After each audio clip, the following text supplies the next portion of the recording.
ಇದು ಜಾಸ್ತಿ ಹಾಕಿ ಸುಟ್ಟೋಗಲ್ಲ, ಕಮ್ಮಿ ಹಾಕಿದ್ರೂ ಅದಕ್ಕೇನು ಆಗಲ್ಲ, ಕೆಂಪಿಗೆ ನಿಂತ್ಕೊಂಡಿರಲ್ಲ. ಆದರೆ ಸಾಧಾರಣವಾಗಿ ಕೊಡೋದು ಒಂದು ಎಕರೆಗೆ 200 ಲೀಟ್ರು ವಾರಕ್ಕೋ 10 ದಿನಕ್ಕೋ ಕೊಡ್ತಾಯಿದ್ರೆ ಸಾಕಾಗ್ತದೆ. ನನ್ನ ಹತ್ರ ಜಾಸ್ತಿ ಇದೆ, ನಾನು ಒಂದು 10 ಎಕರೆ ವ್ಯವಸಾಯ ಮಾಡ್ತೀನಿ ಇಲ್ಲಿ. ನನಗೆ 10 ಎಕರೆಗೂ ಇಲ್ಲಿಂದಾನೇ ಕಳಿಸ್ತೀನಿ. ಅದರಿಂದ ಏನು ಮಾಡ್ತೀನಿ ಅಂದರೆ ವಾರಕ್ಕೊಂದು ಸರ್ತಿ ಯಾವುದೋ ಒಂದು ಕೊಡ್ತೀನಿ. ಈ ಜೀವಾಮೃತ ಇದೆ, ಇದರಲ್ಲಿ ಈ ಜೀವಾಮೃತ ಮಾಡಿ ರೆಡಿ ಇದೆ. ಇನ್ನೊಂದು 2 ದಿನಕ್ಕೆ ಇದು ಕಂಪ್ಲೀಟ್ ರೆಡಿ ಆಗ್ತದೆ. ಇದನ್ನು ಇಲ್ಲಿ ಫಿಲ್ಟರ್ ಮಾಡ್ಕೊಂಡಿದ್ದೀವಿ ನೋಡಿ. ಇದರ ಕೆಳಗಡೆ ನಾವು ಒಯ್ತೀವಿ. ಇದರಿಂದ ಈ ವಾಲ್ ಬಿಟ್ಟಿದ್ರೆ ಇಲ್ಲಿ ಬರ್ತದೆ.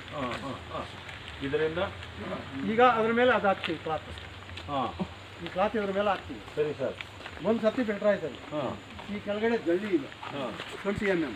ಈ ಮನೆ ಮೋಲ್ಡ್ಗೆ ಹಾಕ್ತಿರಲ್ವ, ಅದ್ರ ಕೆಳಗಡೆ ಒಂದು ಲೇಯರ್ ಹಾಕ್ತೀವಿ. ಮತ್ತೆ ಅದ್ರ ಕೆಳಗಡೆ ನೋಡಿ 10 mm ಇದೆ. ಎಷ್ಟು ಲೇಯರ್ ಮಾಡಿದ್ದೀರಿ? ಈ ಥರ 3 ಲೇಯರ್ ಮಾಡಿದ್ದೀವಿ. ಇಲ್ಲಿಂದ ಇದು ಫಿಲ್ಟರ್ ಆಗಿ ಆ ಡ್ರಮ್ಗೆ ಹೋಗ್ತದೆ ಅಲ್ಲಿಗೆ. ಸರಿ, ಅಲ್ಲಿಂದ ವೆಂಚರಿಗೆ ಹೋಗುತ್ತಾ?